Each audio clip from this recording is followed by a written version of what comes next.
નમસ્કાર વાલા બાળકો, ધોરણ 10 વિષય સંસ્કૃત અને પદ્ય પાઠ નંબર 20 જે આ વર્ષમાં આ હોમ લર્નિંગના સમયમાં સરકારશ્રીએ આપણા અભ્યાસક્રમમાં રાખેલો છે. અમુક લેશન બાદ કરેલા છે જેની જાણ તમને મેં મેસેજ દ્વારા કરેલી છે, પણ પાઠ નંબર 20 એ આપણા અભ્યાસક્રમમાં છે.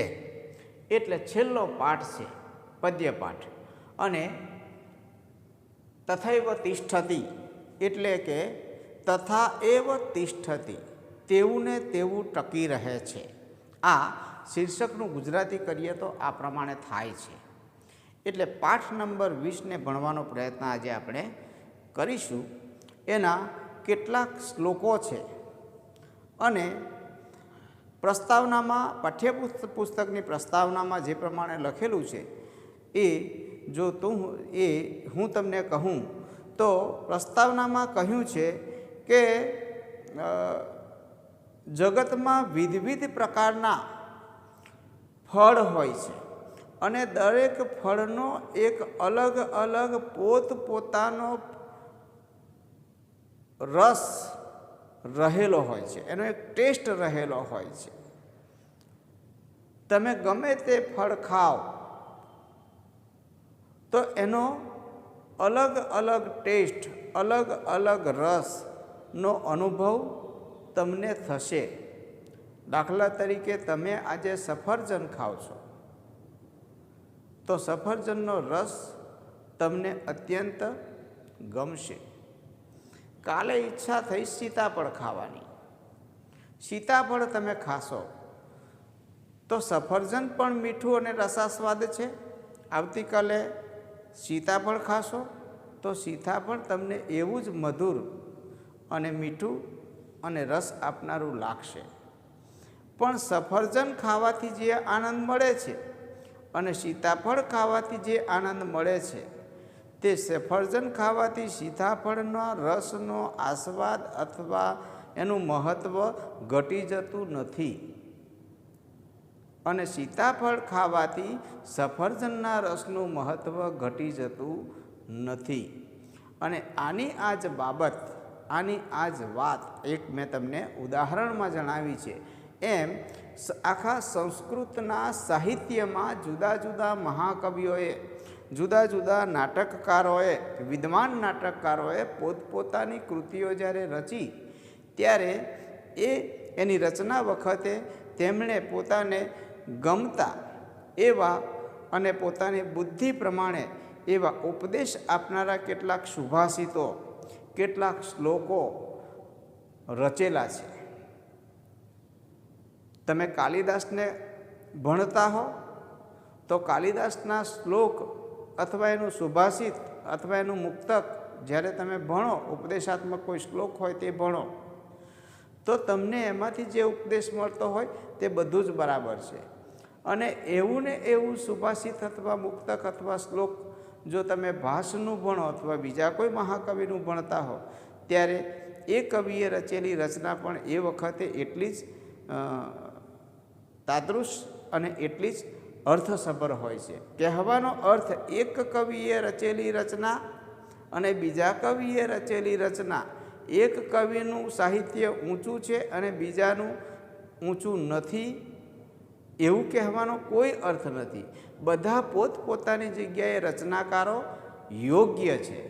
અને દરેક મહાકવિઓ, સાહિત્યકારોના જ્યારે આ શ્લોકો અથવા તો સુભાષિતો જ્યારે વાંચીએ છીએ ત્યારે દરેક જગ્યાએ એમના અલગ અલગ ઉપદેશો આપેલા હોય છે, આપણને મળતા હોય છે. એટલે દરેક પોતપોતાની જગ્યાએ બરાબર હોય છે. એક સાહિત્યકારનું સુભાષિતનો ઉપદેશ ગ્રહણ કરીએ, મતલબ એવું નથી કે બીજા કોઈ સાહિત્યકાર અથવા મહાકવિનું સુભાષિતનો ઉપદેશ થોડો ઓછો ગુણકારી છે, એવું કાંઈ નથી. બધા પોતપોતાની જગ્યાએ બરાબર છે. એમ અહીં આગળ તથૈવ તિષ્ઠતિ, અને એમાં કેટલાક સંસ્કૃતના જે વિદ્વાન મહાકવિઓ અને નાટકકારો છે એમાં અહીં આગળ એમના શ્લોકો અહીં આગળ મૂકવામાં આવેલા છે. 5 અથવા 6 શ્લોકો છે જેને આપણે ભણવાનો પ્રયત્ન કરીશું. અને એમાં પ્રથમ શ્લોક છે. પ્રથમ શ્લોક એ ભાસ નામના નાટકકાર, ભાસ નામના નાટકકારનું નામ તમે સાંભળ્યું હશે. નાટકકાર ભાસ એવું નામ તમે સાંભળ્યું હશે. નાટકકાર ભાસ. અને એમણે કુલ 13 કૃતિઓ રચેલી છે. અને 13 કૃતિઓમાં મહાભારત ઉપર આધારિત તેમણે 6 નાટકો લખ્યા છે. અને 6 નાટકોમાં એક નાટકનું નામ છે કર્ણભાર.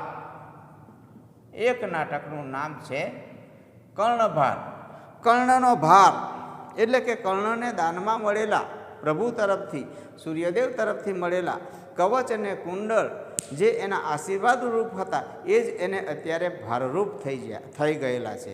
એ વાતને દર્શાવતું એક નાટક મહાકવિ ભાસે અહીં આગળ કર્ણભાર નામનું નાટક, કર્ણભારમ સંસ્કૃતમાં કહીએ તો એ કર્ણભારમ નામનું નાટક લખેલું છે. અને એમાંથી આ એક શ્લોક લેવામાં આવેલો છે. અને આ શ્લોક એ દાન અને હોમનો મહિમા, વ્યક્તિએ દાન કરવું જોઈએ. કર્ણ મહાન દાનવીર છે અને દાનવીર તરીકે આ જગતમાં આજ સુધી પણ કોણ દાનવીર? તો કર્ણનું નામ લેવામાં આવે છે. એટલે દાનનો મહિમા અને હોમનો મહિમા દર્શાવતો આ એક શ્લોક મહાકવિ ભાસે લખેલો કર્ણભાર નાટકમાંથી લેવામાં આવેલો છે. પાઠ્યપુસ્તકમાં જે શ્લોક આપેલો છે તે હું તમારી સમક્ષ જો વાંચવાનો પ્રયત્ન કરું તો આ પ્રમાણે છે. પ્રથમ શ્લોક છે, શિક્ષા ક્ષયમ ગચ્છતિ કાલ પર્યયાત સુબદ્ધ મૂલાહ નિપતંતિ પાદપાહ જલમ જલસ્થાનગતમ ચ શુષ્યતિ હુત્તમ ચ દત્તમ ચ તથૈવ તિષ્ઠતિ. આવું આ પાઠ્યપુસ્તકમાં આપેલો શ્લોક છે કાવ્યાત્મક ભાષામાં. અને એનો ગદ્યની ભાષામાં એટલે કે અન્વય તરીકે બોર્ડ ઉપર લખવામાં આવ્યો છે. કેટલાક અઘરા શબ્દનો અર્થ જોઈ અને એનો અનુવાદ શીખવાનો અને એનો ભાવાર્થ સમજવાનો પ્રયત્ન આપણે કરીએ. કાલ પર્યયાત એવો શબ્દ છે. કાલ પર્યયાત. કાલ પર્યયાત એટલે કે સમય જતા, સમય પસાર થતા એવો અર્થ થાય. જેમ જેમ સમય વીતતો જાય છે તેમ તેમ સમય પસાર થતા, સમય જતા, સમય વીતી જતા. શિક્ષા ક્ષયમ ગચ્છતિ. શિક્ષા એટલે કે ભણેલું. શિક્ષા એટલે કે ભણેલું, તમે જે શિક્ષણ પ્રાપ્ત કર્યું છે તે. ક્ષયમ ગચ્છતિ. ક્ષયમ, ક્ષયમ શબ્દનો અર્થ થાય નાશ. ક્ષયમ એટલે કે નાશ. સમય જતાં ભણેલું જ્ઞાન પણ ક્ષયમ ગચ્છતિ એટલે કે નાશ પામે છે. સુબદ્ધ મૂલાહ પાદપાહ. સુબદ્ધ મૂલાહ સહેલો શબ્દ છે. સુબદ્ધ એટલે કે મજબૂત મૂળવાળા. જો લખવું હોય તો આ રીતે લખી શકાય. સુબદ્ધ મૂલાહ એટલે કે મજબૂત મૂળવાળા. મજબૂત મૂળવાળા. પાદપાહ શબ્દ છે. પાદપાહ એટલે કે વૃક્ષો. મજબૂત મૂળવાળા વૃક્ષો પણ નિપતંતી એટલે કે પડી જાય છે. સમય જતાં ભણેલી વિદ્યા પણ નાશ પામે છે. મજબૂત મૂળવાળા વૃક્ષો પણ સમય જતાં પડી જાય છે. આગળ કહે છે જલ સ્થાનગતમ એટલે કે જળાશય. જલ સ્થાન ગતમ એટલે કે જળાશય. જળાશયમાં રહેલું. જલમ એટલે કે પાણી. સમય જતાં જળાશયમાં રહેલું પાણી પણ શુષ્યતિ એટલે કે સુકાઈ જાય છે. શુષ્યતિ એટલે કે સુકાઈ જાય છે. આવું અહીંયા કહેવામાં આવ્યું છે. સુકાઈ જાય છે. હુત્તમ ચ દત્તમ ચ તથૈવ તિષ્ઠતિ. હુત્તમ એટલે કે યજ્ઞમાં હોમ આહુતિ આપેલું. હુત્તમ એટલે કે હોમ કરેલું. હુત્તમ શબ્દનો અર્થ છે હોમેલું. હુત્તમ એટલે કે યજ્ઞમાં હોમેલું અને દત્તમ એટલે કે દાનમાં આપેલું.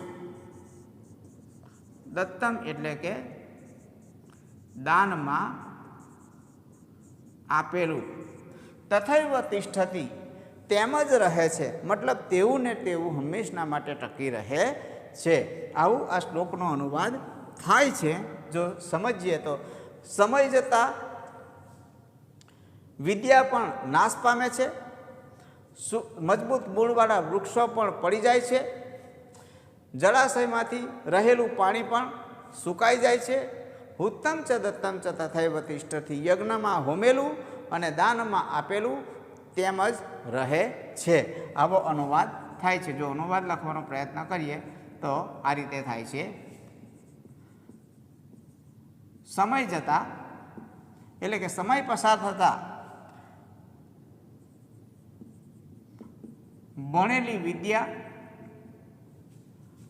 નાશ પામે છે. નાશ પામે છે. મજબૂત મૂળવાળા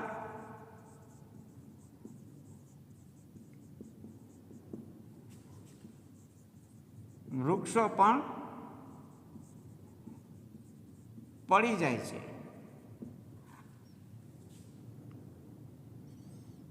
અને જળાશયમાં રહેલું પાણી પણ સુકાઈ જાય છે.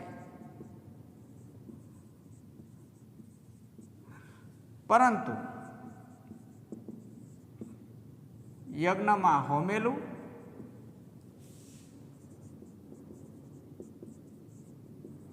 અને દાનમાં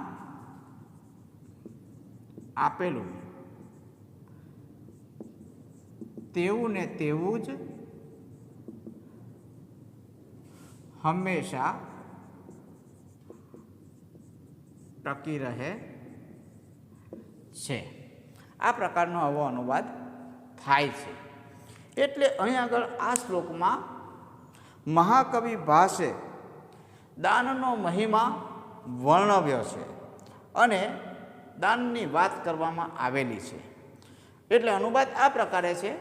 અને પાઠ્યપુસ્તકમાં જે શ્લોક આપેલો છે એ શ્લોક સસંદર્ભ તરીકે પણ પૂછાય છે. સંદર્ભ સમજાવો આવું પણ ઘણી વખત પરીક્ષામાં પૂછાય છે. એટલે પરીક્ષા માટે પણ મહત્ત્વનો છે આ શ્લોક. જો એની ટૂંકમાં ચર્ચા કરીએ તો આ રીતે થાય કે આ શ્લોક જો પૂછાય તથૈવ તિષ્ઠતિ હુત્તમ ચ દત્તમ ચ તથૈવ તિષ્ઠતિ આવું એક વાક્ય પણ જો પૂછાય તો પણ તમારે સંદર્ભમાં લખવાનું છે કે યજ્ઞમાં હોમેલું અને દાનમાં આપેલું તેવું ને તેવું ટકી રહે છે. આવું લખવાનું સ્પષ્ટીકરણમાં પછી લખી શકાય કે ઉપરોક્ત શ્લોક એ તથૈવ તિષ્ઠતિ નામના પદ્યપાઠમાંથી લેવામાં આવેલું છે. જો તમને વધુ યાદ રહેતું હોય તો એવું પણ લખી શકાય કે મહાકવિ ભાસ રચિત કર્ણભારમ નામના નાટકમાંથી આ વાક્યને અહીં આગળ લેવામાં આવેલું છે. અને પછી તેમાં લખી શકાય કે મહાભારતના યુદ્ધના જ્યારે નગારા વાગી રહ્યા છે તે વખતે હવે કર્ણ યુદ્ધમાં ઉતરવાનો છે. અર્જુન એક બાજુ સમોવડીઓ બાણાવળી છે, એક બાજુ કર્ણ પણ સમોવડીઓ બાણાવળી છે અને કર્ણને હરાવવો એ શક્ય નથી. તે વખતે ભગવાને એક યોજના કરી અને પછી ઇન્દ્રના ભગવાન પોતે એક બ્રાહ્મણનું રૂપ લઈ અને કર્ણની પાસે આવ્યા છે, દાન લેવા માટે આવ્યા છે. કેમ કે જગતમાં દાનવીર તરીકે કર્ણનું નામ બહુ પ્રખ્યાત જે તે વખતે હતું, આજે પણ છે અને હંમેશના માટે રહેવાનું છે. એટલે ભગવાને તેની પરીક્ષા નહીં પણ કર્ણ અધર્મના પક્ષે છે, દુર્યોધનના કૌરવોના પક્ષે છે. એટલે કર્ણ બરાબર છે પણ અધર્મના પક્ષે છે, ન ચાલે. અને કર્ણ જ્યાં સુધી કવચ અને કુંડળ તેને દાનમાં તેને અક્ષય પાત્ર જેવા મળેલા છે, જ્યાં સુધી તેની પાસે છે ત્યાં સુધી તેને કોઈ હરાવી શકે નહીં. એટલે અર્જુન પણ તેની સામે થોડો એમ જ ઓછી શક્તિવાળો ગણી શકાય. અર્જુન શક્તિવાળો છે પણ કર્ણની પાસે જ્યાં સુધી કવચ અને કુંડળ છે ત્યાં સુધી કોઈ તેને હરાવી શકે તેમ નથી. એટલે ભગવાન પોતે બ્રાહ્મણનું રૂપ લઈ અને કર્ણની પાસે દાન લેવા માટે આવે છે. અને દાન લેવા માટે આવે છે. હું તમને પૃથ્વી આપું, હું તમને ગાયો આપું, હું તમને હાથી આપું. આ એક પાઠ આપણે 9મા ધોરણમાં અથવા આગળના ધોરણમાં ભણેલા છે. કે હું તમને પૃથ્વી જીતીને આપું, હું છેલ્લે કર્ણ કહે છે કે હું તમને મારું મસ્તક પણ કાપીને આપું. તે વખતે દાન લેવા માટે આવેલા ભગવાન બ્રાહ્મણના રૂપમાં એમ કહે છે કે બધું મારે શું કરવું છે, આ બધું તો મારે કશા કામનું નથી. છેલ્લે કર્ણ કહે છે કે તો પછી મારે શરીરની સાથે જન્મેલા કવચ અને કુંડળ તમને આપું. અને તે જ વખતે બ્રાહ્મણ તો એટલે આવ્યા હતા ભગવાનના રૂપમાં, ભગવાન બ્રાહ્મણના રૂપમાં આવ્યા હતા. કહે છે કે હા આપો આપો. અને કર્ણ પછી પોતાના કવચ અને કુંડળ, પોતાના શરીર સાથે જોડાયેલા કવચ અને કુંડળ ઉતેડી લઈ અને બ્રાહ્મણને દાનમાં આપતી વખતે શલ્ય રાજા તેના સારથી બનવાના છે, એ શલ્ય રાજા કર્ણને અટકાવે છે કે કર્ણ ન આપો, ન આપો, ન આપો. અને તે વખતે કર્ણ આ શ્લોક બોલે છે કે શિક્ષા ક્ષયમ ગચ્છતિ કાલ પર્યાયાત. સમય જતાં શિક્ષા એટલે કે ભણેલી, સમય બહુ વીતી જાય તો ભણેલું પણ જો પુનરાવર્તન કરવામાં ન આવે તો ભણેલું પણ હંમેશા પુનરાવર્તન કરવામાં ના આવે તો સમય જતાં તે નાશ પામે છે. નાશ પામે છે મતલબ ભૂલાઈ જાય છે, તેનું સ્મરણ થતું નથી. બીજું ઉદાહરણ તેમણે આપ્યું છે કે ગમે તેટલા મજબૂત મૂળવાળા વૃક્ષો હોય પણ સમય જતાં તે પડી જાય છે. ક્યારેય તે હંમેશના માટે ટકી રહેતા નથી. અને બીજું પણ એમણે કહ્યું છે કે જળાશય ગમે તેટલું ભરેલું હોય પણ ધોમધકતા તાપમાં અથવા તો સમય જતાં એ આખું જળાશયમાં રહેલું પાણી બધું સુકાઈ જાય છે. આ નક્કી વાત છે. આ 3 ઉદાહરણો આપ્યા છે. પરંતુ શું ટકી રહે છે તો કે દાનમાં આપેલું, આ જગતમાં એકમાત્ર દાનમાં આપેલું છે અને યજ્ઞમાં હોમેલું છે. દાનમાં આપેલું કે દાનનો મહિમા અહીંયા આગળ વર્ણવવામાં આવ્યો છે. માણસે જો યશ કમાવવો હોય તો દાન કરવું જોઈએ. માણસનું શરીર નાશવંત છે, એ આ જગતમાં છે ત્યાં સુધી છે, પણ એ હંમેશા ટકી રહેવાનું નથી. જો એને ટકી રહેવું હોય તો કંઈક યશ પ્રાપ્ત થાય, કંઈક કીર્તિ પ્રાપ્ત થાય તેવા કાર્યો કરવા પડે. અને એમાંનું એક કાર્ય તે દાન, એટલે કે દાનમાં આપેલું એ હંમેશના માટે ટકી રહે છે. અને હોમનો મહિમા હુત્તમ ચ દત્તમ. હુત્તમ એટલે કે યજ્ઞમાં આહુતિ, જ્યારે યજ્ઞ કરવામાં આવે છે ત્યારે દેવોને આહુતિ આપવામાં આવે છે. અને સ્વાહા કરીને દેવોને જ્યારે આહુતિ આપવામાં આવે છે, એ આહુતિ જે આપવામાં આવે છે એ આહુતિનું કર્મ, એ આહુતિનું પુણ્ય સીધું દેવોને પ્રાપ્ત થાય છે. અને એ હંમેશના માટે માણસે જે આહુતિ આપી છે એવું કહેવાય છે કે એ હંમેશના માટે જગતમાં ટકી રહે છે. એના પુણ્ય કર્મમાં એ સંચિત થતું હોય છે એવું કહેવાય છે. એટલે અહીંયા આગળ કહ્યું છે કે આ બધુંય નાશ પામે પણ શું તો કે દાનમાં આપેલું હંમેશના માટે ટકી રહે છે અને યજ્ઞમાં હોમેલી આહુતિ હંમેશના માટે ટકી રહે છે. ટૂંકમાં કહેવાનો અર્થ અહીંયા આગળ દાન અને હોમનો મહિમા દર્શાવવામાં આવેલો છે. મેં તમને થોડું વધારે વિશદમાં ચર્ચા કરીને સમજાવ્યું છે. એ વાર્તા કે આપણે લખવાની નથી, પણ આનો સાર લખવાનો પ્રયત્ન તમારે કરવાનો કે ભાઈ આ શ્લોકમાં અહીંયા આગળ દાન અને હોમનો મહિમા દર્શાવવામાં આવેલો છે. આ રીતે સમજાવવાનો પ્રયત્ન કરજો વાલા બાળકો. શ્લોક નંબર 2 પાઠ્યપુસ્તકમાં શ્લોક જે આપેલો છે તે આ પ્રમાણે છે. પુરાણમ ઇત્યેવ ન સાધુ સર્વમ ન ચાપી કાવ્યમ નવમિત્યવધ્યમ સંત પરીક્ષાન અન્યતરત ભજન્તે મૂઢ પરપ્રત્યયનેય બુદ્ધિ. આ પ્રકારનો શ્લોક પાઠ્યપુસ્તકમાં આપેલો છે. કાલિદાસનું નામ તમે સાંભળ્યું હશે તો કાલિદાસ એ કુલ 7 કૃતિઓ લખેલી છે અને એમાં 3 નાટકો, એક અભિજ્ઞાન શાકુંતલ, માલવિકાગ્નિમિત્રમ અને વિક્રમોર્વશિયમ. અને એમાં માલવિકાગ્નિમિત્રમના નામના નાટકમાંથી કાલિદાસનો આ શ્લોક અહીંયા લેવામાં આવેલો છે. અને આ શ્લોકમાં વાત એ પ્રમાણે કરવામાં આવી છે કે માણસે હંમેશા પોતાની બુદ્ધિનો વિચાર કરવો જોઈએ. માણસે પોતાની બુદ્ધિથી હંમેશા વિચાર કરવો જોઈએ. સારાસારનો વિવેક, સારાસારનો વિચાર, શું સારું છે, શું ખોટું છે, શું નરસું છે, શું સત્ય છે અને શું અસત્ય છે, એ માણસે પોતાની બુદ્ધિથી હંમેશા વિચારી અને જીવનમાં રહેવાનું છે અથવા વ્યવહારમાં ટકવાનું છે. બીજાની બુદ્ધિનો આશરો લઈ અને જીવનમાં જીવવાનું નથી. એની વાત અહીંયા આગળ આ શ્લોકમાં કરવામાં આવેલી છે. મનુષ્યએ પોતાની બુદ્ધિથી સારા નરસાનો વિચાર કરીને નિશ્ચય કરવો. માણસે જ્યારે પણ નિશ્ચય કરવાનો આવે, જીવનમાં કંઈ નક્કી કરવાનું આવે, કોઈ બાબતનો નિર્ણય લેવાનો આવે ત્યારે માણસે પોતાની બુદ્ધિનો ઉપયોગ કરવો એવું આ શ્લોકમાં કહેવામાં આવેલું છે. પાઠ્યપુસ્તકમાં જે શ્લોક છે તે આપણે વાંચ્યો છે.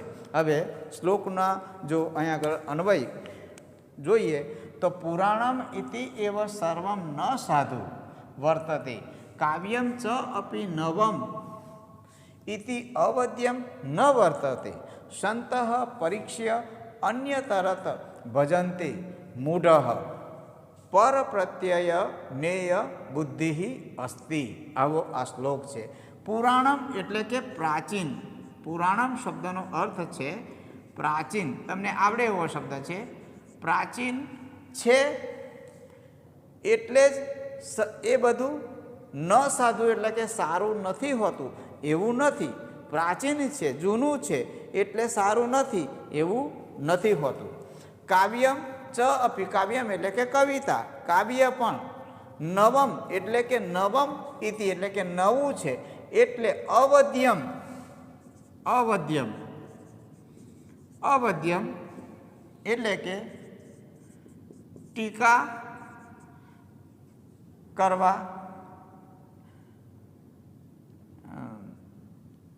કરવા માટે અયોગ્ય એટલે કે ટીકા ન કરી શકાય એવો અર્થ છે. ટીકા ન કરી શકાય, અવદ્યમનો અર્થ આવો થાય. ટીકા ન કરી શકાય, નિંદા ન કરી શકાય આવો અર્થ પણ લઈ શકાય. નિંદા ન કરી શકાય. ઇતિ ન વર્તતે એટલે કે એવું નથી. કાવ્ય પણ નવું છે એટલે કે એની નિંદા ન કરી શકાય એવું પણ નથી. પછી આગળ જે શ્લોકમાં વાત કરવામાં આવી છે સંતઃ એટલે કે સત્પુરુષો. સંતઃ એટલે કે સત્પુરુષો. પરીક્ષા એટલે કે પારખીને, પરખીને, કસોટી કરીને એવો અર્થ છે. પરીક્ષા એટલે કે પરખીને અથવા તો કસોટી કરીને, પરીક્ષા કરીને એવો અર્થ છે. અન્ય તરત એટલે કે બેમાંથી એક. અન્ય તરત એટલે કે બેમાંથી એકને ભજન્તે એટલે કે સેવે છે. અને ભજન્તે એટલે સેવે છે, સહેલો શબ્દ છે. અને આગળ છે મૂઢઃ શબ્દ છે. મૂઢઃ એટલે કે મૂર્ખ માણસો, મૂર્ખ માણસો. પર પ્રત્યય નેય બુદ્ધિ. પર પ્રત્યય એટલે કે પારકાની બુદ્ધિ ઉપર વિશ્વાસ મૂકીને ચાલનારા એવો અર્થ છે. પર પ્રત્યય નેય બુદ્ધિ એવો શબ્દ આપેલો છે. પર એટલે કે પારકાની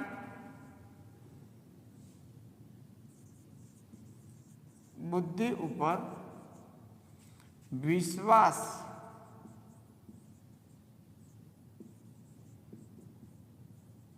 મૂકનારા. મૂર્ખ માણસો પારકાની બુદ્ધિ ઉપર વિશ્વાસ મૂકીને ચાલનારા હોય છે એવું કહેવાનો અર્થ છે. શ્લોકનો અનુવાદ જોઈએ તો આ રીતે થાય. પ્રાચીન છે એટલે બધું સારું નથી જ હોતું એવું નથી.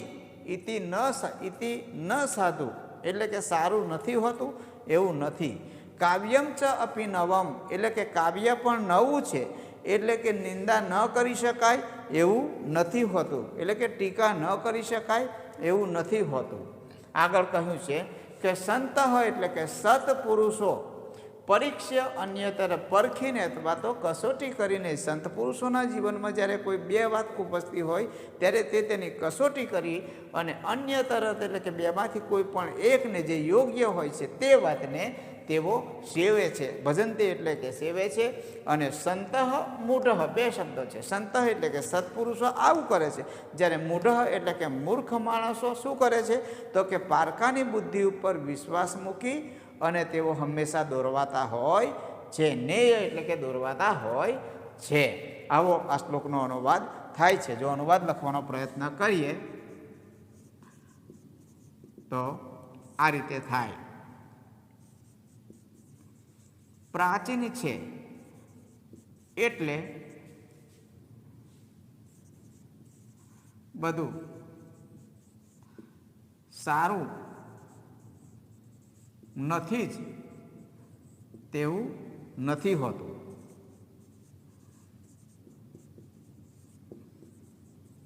અને કાવ્ય પણ નવું છે એટલે ટીકા ન કરી શકાય, ટીકા ન કરી શકાય.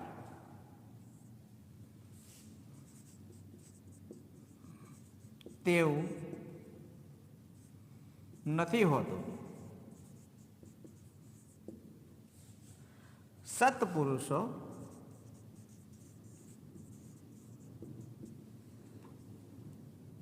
કસોટી કરીને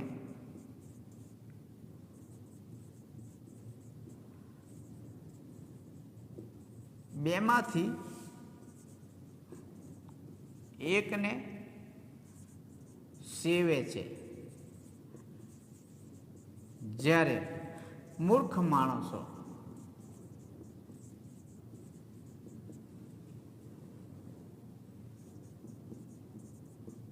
પારકાની બુદ્ધિ પર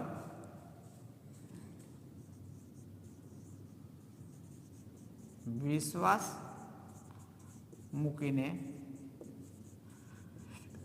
દોરવાતા હોય છે. તો આવો આ શ્લોકનો અનુવાદ વાલા બાળકો થાય છે. શ્લોક નંબર 3 આ પ્રમાણે કહેવામાં આવેલું છે કે વજ્રાદ અપી કઠોરાણી મૃદુની કુસુમાદ અપી, વજ્રાદ અપી કઠોરાણી મૃદુની કુસુમાદ અપી લોકોત્તરાણામ ચેતાંસી કોનું વિજ્ઞાતુમ અર્હતિ. લોકોત્તરાણામ ચેતાંસી કોનું વિજ્ઞાતુમ અર્હસી. આ શ્લોક બહુ સુંદર શ્લોક છે અને એમાં મહાપુરુષોના મનની વાત કરવામાં આવેલી હોય છે. જે મહાપુરુષો છે, જે સત્પુરુષો છે, જે આ જગતમાં સારા માણસો છે, એવા માણસોના મન વિશેની વાત કરવામાં આવી છે. એમના હૃદયો કેવા હોય છે એના વિશેની વાત કરવામાં આવી છે. કે મહાપુરુષોના મનની લાક્ષણિકતા અહીંયા દર્શાવવામાં આવી છે. અને આ શ્લોક એ ભવભૂતિ નામના એક કવિ સંસ્કૃત સાહિત્યમાં થઈ ગયા અને તેમણે રામને જે સીતાને જે વનવાસ થાય છે અને રામ જે સીતાનો ત્યાગ કરે છે અને ત્યારબાદ સીતા એ વાલ્મીકી ઋષિના આશ્રમમાં પોતાનું જીવન વિતાવતા હોય છે. અને એ વખતની ઘટનાઓને ધ્યાનમાં રાખી અને ભવભૂતિ નામના એક કવિએ ઉત્તર રામચરિતમ નામનું એક નાટક લખેલું છે. ઉત્તર રામચરિતમ નાટકનું નામ છે. ભવભૂતિ તેના લેખક છે, સંસ્કૃત લેખક. અને તેમાંથી આ એક શ્લોક અહીં આગળ લેવામાં આવેલો છે. અને એમાં મહાપુરુષોના મનની વિલક્ષણતા, મહાપુરુષોના મન કેવા કોમળ અને કેવા મજબૂત હોય છે એની વાત અહીં આગળ કરવામાં આવેલી છે. શ્લોક પાઠ્યપુસ્તકમાં આપણે વાંચ્યો છે.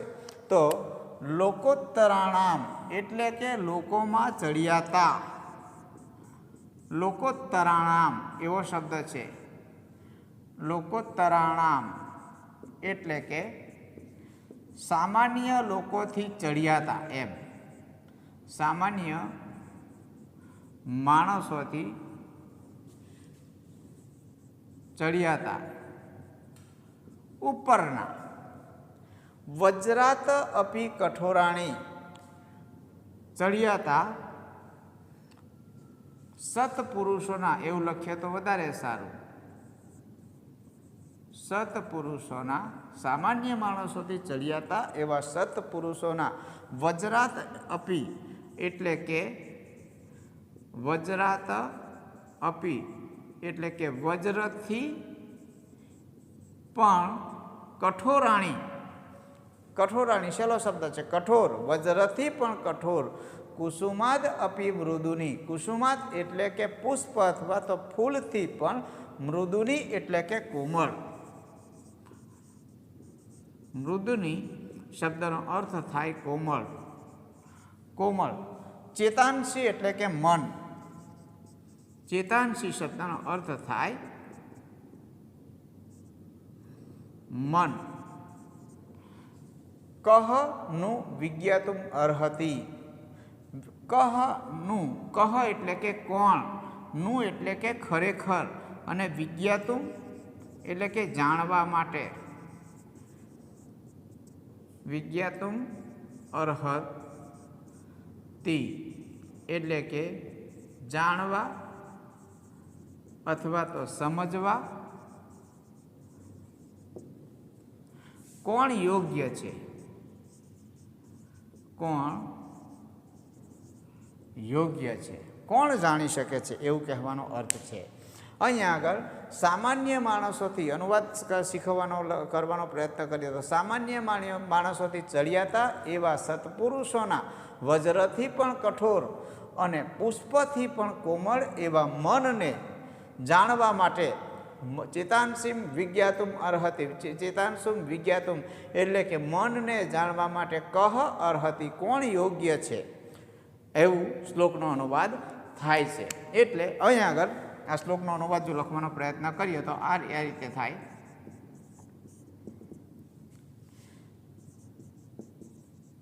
સામાન્ય માણસોથી ચડિયાતા એવા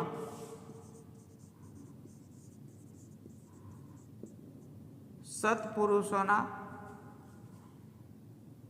મન, એવું લખીએ કૌંસમાં તો ચાલે. સત્પુરુષોના મન વજ્રથી પણ કઠોર અને ફૂલથી પણ કોમળ એવા મનને જાણવા માટે કોણ સમર્થ છે? આવો અનુવાદ થાય છે. સામાન્ય માણસોથી ચડિયાતા એવા સત્પુરુષોના મનને સત્પુરુષોના વજ્રથી પણ કઠોર અને ફૂલથી પણ કોમળ એવા મનને જાણવા માટે કોણ સમર્થ છે?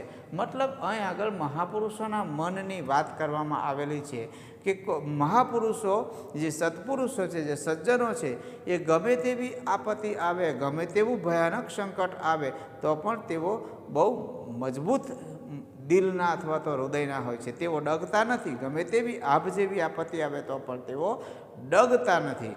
અને જ્યારે કોઈ મુશ્કેલી આવે, સામાન્ય માણસો ઉપર જ્યારે હૃદય દ્રવી પડે એવો પ્રસંગ આવતો હોય છે ત્યારે તેમના હૃદયો પણ અંદરથી એટલા જ કોમળ હોય છે અને તરત જ તેમના હૃદયો પણ દ્રવી જતા હોય છે અને પરોપકારનું કાર્ય તેઓ પોતે પણ ચાલુ કરી દેતા હોય છે. એટલે મહાપુરુષોના મનની લાક્ષણિકતા અહીં આગળ દર્શાવવામાં આવી છે. એટલે આ શ્લોક ઘણી વખત આવી રીતે અર્થ વિસ્તારમાં પણ પૂછાયો છે, પાઠ્યપુસ્તકમાં, સ્વાધ્યાય કાર્યમાં પણ છે. એટલે આપણે એની ચર્ચા થોડી વધારે કરી છે. એટલે કે મહાપુરુષોના મનની લાક્ષણિકતા વિશેની વાત અહીં આગળ તમારે શ્લોકના સંદર્ભમાં લખવાનું. જો સંદર્ભ તરીકે પૂછાય તો આ રીતે ઘણી વખત પરીક્ષામાં પૂછાય છે અને પૂછાયો પણ છે, તો આ રીતે સંદર્ભમાં લખવાનું છે. અને એવું પણ કહી શકાય, જો ઉદાહરણમાં તમે જુઓ તો મહાપુરુષો એટલે કે ઘણા બધા જગતમાં સત્પુરુષો ઘણા બધા જગતમાં આવેલા છે અને જેઓ મનથી એકદમ વજ્ર પણ કઠોર અને ફૂલ કરતાં પણ કોમળ એમના હૃદયો છે. દાખલા તરીકે એક જ ઉદાહરણ લઈ લો ને, આપણી નજીક આપણા આ ખેડા જિલ્લા અથવા તો આણંદ જિલ્લામાં, પહેલો ખેડા જિલ્લો, અત્યારે તો આણંદ જિલ્લો ગણાય છે, કરમસદ ગામના જે લોહ પુરુષ જે ગણાય છે સરદાર વલ્લભભાઈ, એ વખતે એક પ્રસંગ તમને કહી દઉં કે એ વખતે તેઓ કોર્ટમાં કેસ લડતા હતા. એક ચિઠ્ઠી આવી, ચિઠ્ઠી જોઈને તરત જ પોતાના ખિસ્સામાં મૂકી દીધી સાહેબ. અને પછી પોતાનું જે કાર્ય હતું તે તેમણે ચાલુ રાખ્યું ને કેસ પૂરેપૂરો તેઓ લડ્યા અને લડ્યા પછી ચિઠ્ઠી કે બહાર આવી, ઓફિસની બહાર આવીને ચિઠ્ઠી જોઈ અને ચિઠ્ઠી તેમણે વાંચેલી જ હતી, શું બન્યું છે તે વિગત પણ તેમને ખબર છે અને ચિઠ્ઠી ઉપર તેઓ ધ્રુસકે ને ધ્રુસકે રડી પડ્યા હતા. પાછળથી ખબર પડી કે આ ચિઠ્ઠીમાં શું હતું, તો કે તેમની પત્નીના મૃત્યુના સમાચાર હતા. એક લોહ પુરુષ પોતાના કાર્યમાં જે વખતે પોતે કેસ લડતા હતા તે વખતે પોતાના કાર્ય તેમણે ચાલુ રાખ્યું, પૂરું કર્યું અને પૂરું કર્યા પછી એ ચિઠ્ઠી જાણ્યા પછી તેમણે ધ્રુસકે ધ્રુસકે રડી પડ્યા હતા. એકમાત્ર ઉદાહરણ લોહ પુરુષ, લોખંડી પુરુષ સરદાર વલ્લભભાઈ. તો મહાપુરુષોના મન આવા મજબૂત અને કોમળ હોય છે એની વાત આપણે આ સંદર્ભમાં લખી શકીએ. આ રીતે વાલા બાળકો, સંદર્ભ તરીકે આ શ્લોક મહત્ત્વનો છે અને અનુવાદ તરીકે પણ અગત્યનો ગણી શકાય. શ્લોક નંબર 4 આ પ્રમાણે છે. અન્યસ્માત લબ્ધ પદો નીચઃ પ્રાયણ દુસહો ભવતી રવિરપી ન દહતી તાદૃક યાદૃક દહતી વાલુકાની કરહ. આવો આ શ્લોક છે અને આ શ્લોકમાં માણસના, દુષ્ટ માણસના એટલે કે ખરાબ માણસના સ્વભાવનું વર્ણન કરવામાં આવેલું છે. અને આ શ્લોક એ બાણભટ્ટે રચ્યો છે એવું મનાય છે, બાણભટ્ટની રચના મનાય છે. અન્યસ્માત લબ્ધ પદ, અન્ય સ્માત એટલે કે બીજા વ્યક્તિ પાસેથી એવો અર્થ થાય. લબ્ધ પદ એટલે કે લબ્ધ પદ એટલે કે ઊંચું પદ મેળવનાર, જેણે પોતે મહેનત નથી કરી પણ કોઈકે દાનમાં કર્યું અથવા તો કોઈકે આપ્યું એવું કહેવાનો અર્થ છે. બીજા વ્યક્તિ પાસેથી ઊંચું પદ પ્રાપ્ત કરનાર. નીચ એટલે કે નીચ અથવા તો દુષ્ટ માણસ. પ્રાયણ એટલે કે મોટા ભાગે. દુસહ ભવતી એટલે કે અસહ્ય બની જાય છે. દુસહ એટલે કે અસહ્ય બની જાય છે. રવિ, અને એના માટે ઉદાહરણ બહુ સરસ આપ્યું છે. અહીંયા કહેવામાં આવ્યું છે કે બીજા વ્યક્તિ પાસેથી ઊંચું પદ પ્રાપ્ત કરે છે, પોતાની મહેનતથી નહીં પણ કોઈકે તેને સપોર્ટ કર્યો હોય, કોઈકે તેને દાનમાં આપ્યું હોય અથવા કોઈકની કોઈ પણ રીતે બીજાએ તેને આપેલું હોય તો બીજા વ્યક્તિ પાસેથી ઊંચું પદ પ્રાપ્ત કરનાર નીચ માણસ. પ્રાયણ એટલે કે મોટા ભાગે. દુસહ ભવતી અસહ્ય બની જાય છે. ઉદાહરણ આપે છે. રવિ અપી એટલે કે રવિ એટલે કે સૂર્ય, અપી એટલે કે પણ, તાદૃક એટલે કે તેતલો, તાદૃક એટલે કે તેટલો, ન દહતી એટલે કે બાળતો નથી, ન દહતી એટલે કે બાળતો નથી.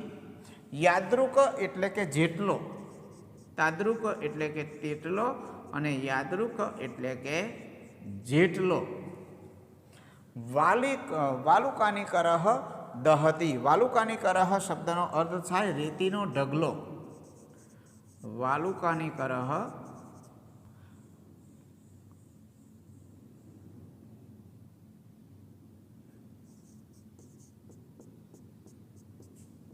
એટલે કે રેતીનો ઢગલો. દહતી એટલે કે બાળે છે. કહેવાનો અર્થ, બીજા વ્યક્તિ પાસેથી ઊંચું પદ પ્રાપ્ત કરનાર નીચ માણસ હંમેશા અસહ્ય બની જતો હોય છે, તેને સહન કરવો અઘરું બની જતું હોય છે. એના માટે ઉદાહરણ આપે છે.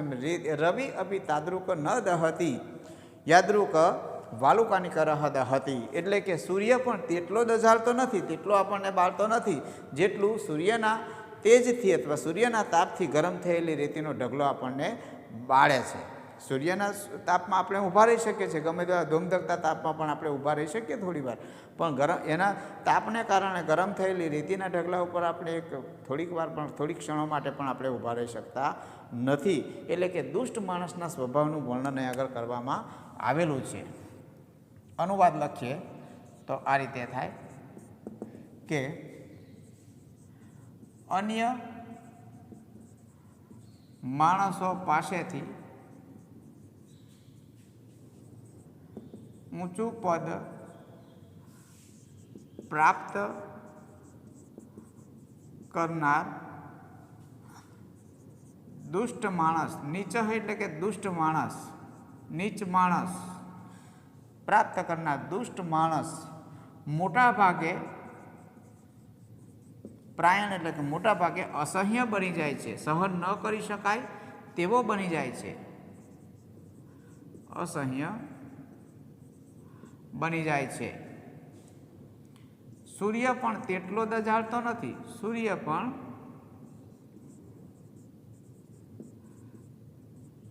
તેટલો બાળતો નથી.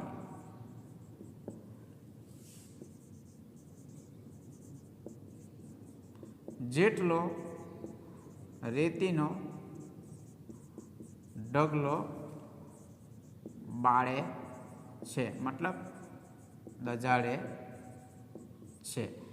આ રીતે આ શ્લોકનો અનુવાદ વાલા બાળકો થાય છે. 5મો શ્લોક આજે આપણે ભણવાનો પ્રયત્ન કરીએ છીએ. પાઠ્યપુસ્તકમાં જે શ્લોક આપેલો છે તે સુખમ હિ દુઃખાન્ય અનુભૂય શોભતે ઘનાંધકારેસ્વિવ દીપદર્શનમ સુખાતુ યો યાતિ નરો દરિદ્રતામ ધૃત શરીરેણ મૃત સ જીવતી. આવો શ્લોક, બહુ સુંદર શ્લોક અહીંયા આગળ આ પાઠ્યપુસ્તકમાં આપવામાં આવેલો છે, જેમાંથી આપણને પણ જીવનમાં એક ઉમદા બોધ મળે તેવો છે. કેમ કે આમાં આ પ્રમાણે જ આપણું જીવન મોટાભાગે ચાલતું હોય છે, એટલે આ શ્લોક બહુ અગત્યનો ગણી શકાય. આ શ્લોક એ શુદ્રક રચિત મૃચ્છકટિકમ નામના નાટકમાંથી લેવામાં આવેલું. શુદ્ર કે મૃચ્છકટિક એટલે કે માટીની ગાડી નામનું એક બહુ સુંદર એક કૃતિ તેમના નામે તેમણે લખેલી છે. વાંચવા જેવી છે. જો ગુજરાતીમાં એનો અનુવાદ મળે તો પણ, સંસ્કૃતમાં તો છે જ, પણ એમાંથી આ મૃચ્છકટિકમાંથી આ શ્લોક લેવામાં આવેલો છે. અને તેમાં ગરીબ માણસના દિલના દુઃખનું વર્ણન કરવામાં આવેલું છે. અને શ્લોકમાં કહ્યું તેમ દરિદ્ર માણસના દિલનું દુઃખ અહીં આગળ આલેખાયેલું છે.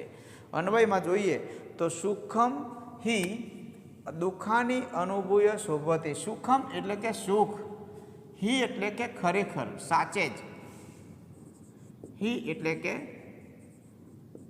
સાચે જ અથવા તો ખરેખર. દુઃખાની એટલે કે દુઃખો, બહુવચનનું રૂપ છે.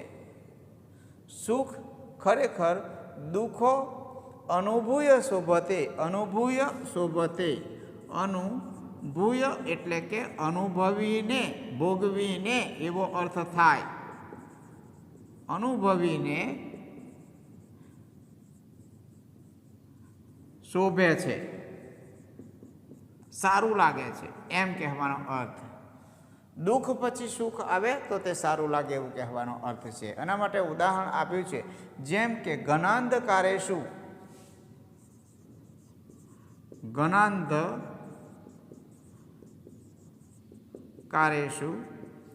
એટલે કે ગાઢ અંધકારમાં,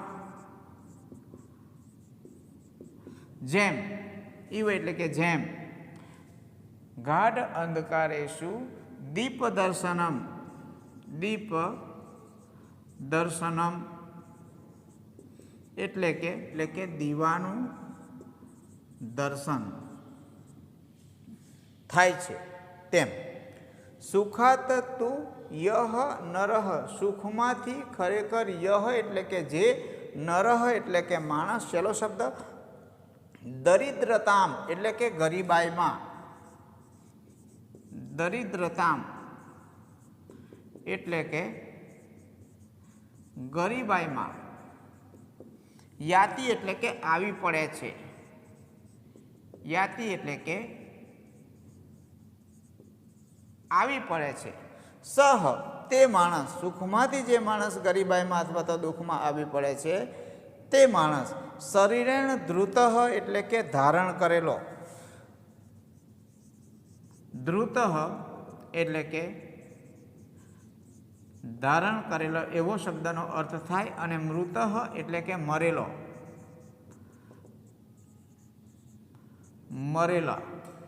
મરેલા જીવતી એટલે કે જીવે છે, એ પણ સહેલો શબ્દ છે. તો આ શ્લોકનો અનુવાદ આ રીતે થાય કે સુખમ હિ દુઃખાની અનુભૂય શોભતે, સુખ ખરેખર દુઃખો અનુભવીને શોભે છે.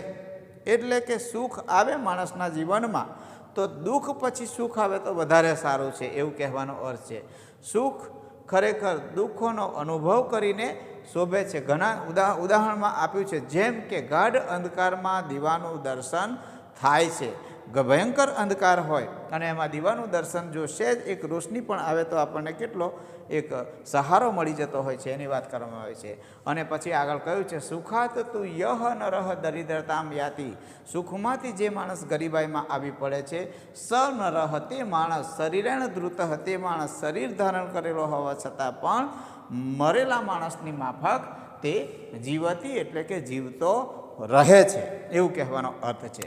અનુવાદ લખવાનો પ્રયત્ન કરું તો આ રીતે થાય છે. સુખ ખરેખર દુઃખો અનુભવીને શોભે છે. સુખ ખરેખર દુઃખો અનુભવીને શોભે છે. જેમ કે ગાઢ અંધકારમાં દીવાનું દર્શન,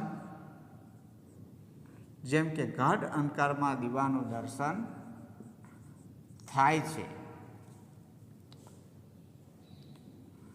સુખમાંથી જે માણસ ગરીબાઈમાં અથવા તો દુઃખમાં આવી પડે છે, તે માણસ શરીર ધારણ કરેલો હોવા છતાં પણ શરીર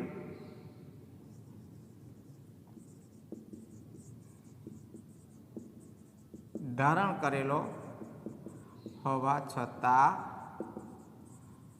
પણ મરેલાની જેમ જીવે છે. મરેલાની જેમ જીવે છે. આ રીતે આ શ્લોકનો અનુવાદ વાલા બાળકો થાય છે. સુખ ખરેખર દુઃખો અનુભવીને શોભે છે, જેમ કે ગાઢ અંધકારમાં દીવાનું દર્શન થાય છે. અહીંયા ઉદાહરણ આપ્યું છે, અહીંયા આગળ દાખલો આપવામાં આવે છે. સુખમાંથી જે માણસ ગરીબાઈમાં અથવા દુઃખમાં આવી પડે છે, તે માણસ શરીર ધારણ કરેલો હોવા છતાં પણ મરેલાની માફક જીવતો રહે છે. આ શ્લોક પણ ઘણી વખત સંદર્ભમાં પૂછાય તેવો છે. તો અહીં આગળ દુઃખી માણસના દિલની વાત કરવામાં આવેલી છે. જીવન છે એટલે જીવનમાં સુખ અને દુઃખ, તડકો અને છાંયડો હંમેશા જ ચાલ્યા કરે છે. કોઈના જીવનમાં ક્યારેય સુખ અને સુખ હોતું નથી ને કોઈના જીવનમાં ક્યારેય દુઃખ અને દુઃખ રહેતું નથી. સુખ અને દુઃખ એ ચક્રના આરાની માફક આ માણસના જીવનમાં ફર્યા જ કરે છે. એટલે એનો અફસોસ કરવાની જરૂર નથી. પરંતુ સુખ પછી દુઃખ જે માણસ આવે, સુખ પછી જે માણસના જીવનમાં સુખ પછી દુઃખ આવે છે, તે માણસને વધારે તકલીફ પડતી હોય છે. કેમ કે તેણે દુઃખ જોયું જ નથી હોતું. જ્યારે દુઃખી માણસના જીવનમાં જ્યારે સુખ આવે છે, ત્યારે તે સુખને તે પચાવી શકે છે, સમજી શકે છે અને તે એને ભોગવી પણ શકે છે. એટલે કહેવાનો અર્થ, સુખ પછી દુઃખ, એના કરતાં દુઃખ પછી સુખ આવે તો તે માણસ વધારે સહનશીલ, વધારે સારું જીવન જીવી શકતો હોય છે. જે માણસના જીવનમાં સુખ પછી દુઃખ આવતું હોય છે, તે માણસ કેવું તો કે ગમે તેટલો શરીર ધારણ કરેલો હોવા છતાં પણ તે મરેલાની જેમ જ જીવતો રહે છે. એના અહીંયા પહેલાં વાક્યમાં ઉદાહરણમાં પણ કહેવામાં આવ્યું છે, સુખ ખરેખર દુઃખો અનુભવીને શોભે છે. ઉદાહરણ તેમાં આપ્યું કે મોટો અંધકાર હોય, ગાઢ અંધકાર હોય, અંધકારમાં તમે અથડાતા હોય, પણ એક નાની રોશનીનું કિરણ જો તમને ભાળવા મળે, એક નાનું કિરણ તો એક ચિંગારી અથવા એક નાનો પ્રકાશ પણ જો તમને જોવા મળે તો કેટલો અનહદ આનંદ થઈ જતો હોય છે. એવું ને એવું આપણા જીવનમાં પણ, મનુષ્યના જીવનમાં પણ રહેલો છે કે માણસ દુઃખ અને દુઃખ દુઃખ અને દુઃખ સહન કરતો હોય છે, પણ એમાં ક્યારેક સહેજ જો પ્રસન્નતા અથવા તો સુખનો અનુભવ થાય તો તે માણસને દીવાના દર્શન જેવું જીવનમાં થઈ પડતું હોય છે. ટૂંકમાં અહીં આગળ આ રીતે સંદર્ભમાં તમારે થોડું વિસ્તારમાં તમારા શબ્દોમાં સમજાવવાનું છે. શ્લોક અનુવાદ તરીકે પણ મહત્ત્વનો અને સંદર્ભ તરીકે પણ મહત્ત્વનો. 6ઠ્ઠો શ્લોક પાઠ્યપુસ્તકમાં આ પ્રમાણે છે. સુજનો ન યાતિ વૈરમ પરહિત નિરતો વિનાશકાલેપી છેદે અપી ચંદન તરુ સુરભયતી મુખમ કુઠારસ્ય. આ શ્લોક પાઠ્યપુસ્તકમાં રીતે લખવામાં આવેલો છે અને એમાં સજ્જનની પ્રશંસા કરવામાં આવેલી છે કે સજ્જન માણસો આ જગતમાં કેવા સ્વભાવના હોય છે. આગળ પણ એક શ્લોક આપણે જોયો, પણ અહીંયા પણ સજ્જનની વાત કરવામાં આવી છે, એની પ્રશંસા કરવામાં આવી છે. અને આ શ્લોક એ રવિગુપ્ત નામના કવિની રચના માનવામાં આવે છે. રવિગુપ્ત નામના એક કવિ છે અને તેમણે આ શ્લોકની રચના કરેલી છે એવું કહેવામાં આવે છે. તો અહીં આગળ પાઠ્યપુસ્તકમાં જે છે એને અન્વય અહીં આગળ પરહિત નિરત સુજન વિનાશકાલે અપી વૈરમ ન યાતિ ચંદન તરુહુ છેદે અપી કુઠારસ્ય મુખમ સુરભયતી. બહુ સુંદર શ્લોક છે. પરહિત નિરત એ આવો શબ્દ છે. પરહિત નિરત પરહિત પર એટલે કે પારકું, હિત એટલે કે કલ્યાણ, પારકાના કલ્યાણમાં રત રહેનારા, રત એટલે કે લીન રહેનારા, મગ્ન રહેનારા. સુજન એટલે કે સજ્જનો. સુજન શબ્દનો અર્થ થાય સજ્જનો. વિનાશકાલે અપી એટલે કે વિનાશના સમયે પણ, એ પણ સહેલો શબ્દ, સુજન શબ્દ લખી દઈએ એ પણ આવડે એવો છે. વિનાશકાલે એટલે કે વિનાશના સમયે પણ વૈરમ ન યાતિ. વૈરમ શબ્દ એટલે કે વૈરમ એટલે કે દુશ્મનાવટ. વૈરમ ન યાતિ એટલે કે શત્રુતા રાખતા નથી, દુશ્મનાવટ રાખતા નથી, શત્રુતા રાખતા નથી. પોતાના વિનાશના સમયે પણ સજ્જન ક્યારેય શત્રુતા બતાવતા નથી. અને એના માટે ઉદાહરણ આપ્યું છે કે ચંદન તરુહુ એટલે કે ચંદનનું વૃક્ષ, સહેલો શબ્દ છે. છેદે અપી એટલે કે કાપવા છતાં પણ, છેદે અપી એટલે કે કાપવા છતાં પણ, કુઠારસ્ય મુખમ એટલે કે કુઠારસ્ય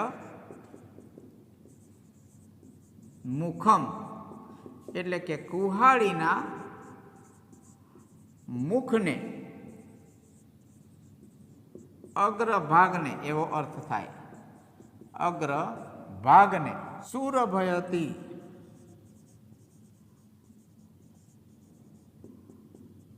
એટલે કે સુવાસિત બનાવે છે. આ રીતે બહુ સહેલો શ્લોક છે, અનુવાદ આવડી જાય તેવો છે. તો પારકાના કલ્યાણમાં મગ્ન રહેનારા, લીલ રહેનારા સજ્જનો વિનાશકાલે અપી વિનાશના સમયે પણ વૈરમ ન યાતિ એટલે કે દુશ્મનાવટ દાખવતા નથી, વેર શત્રુભાવ રાખતા નથી. જેમ કે ચંદનનું વૃક્ષ કાપવા છતાં પણ કુહાડીના મુખને તે હંમેશા સુવાસિત બનાવે છે. અનુવાદ આ રીતે લખી શકાય.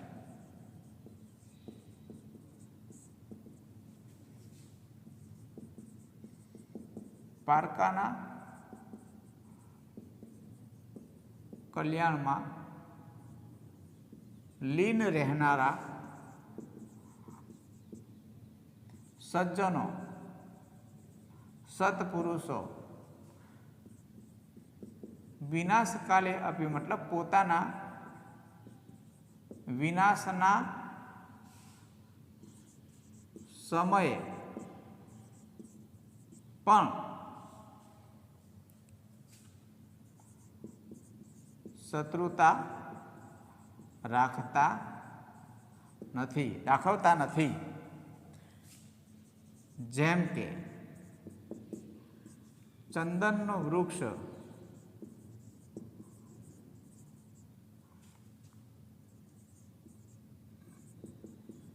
કાપવા છતાં પણ તે કુહાડીના મુખને સુવાસિત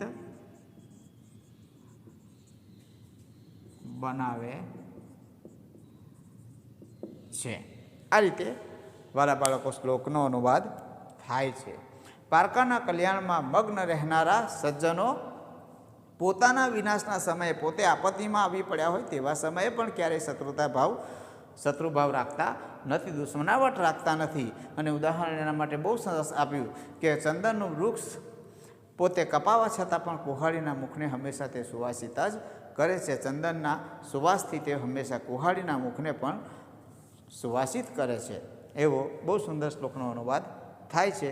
વાલા બાળકો, આ રીતે તમને હોમ લર્નિંગમાં જેટલું શક્ય હોય એટલી મહેનત કરી અને તમને શીખવવાનો પ્રયત્ન કરેલો છે. એટલે શાંતિથી ઘરે બેસી અને તમે હોમ લર્નિંગ કરતા રહો અને સરસ રીતે ભણતા રહો, એ જ એક વિનંતી સહ તમને જણાવું છું. Thank you.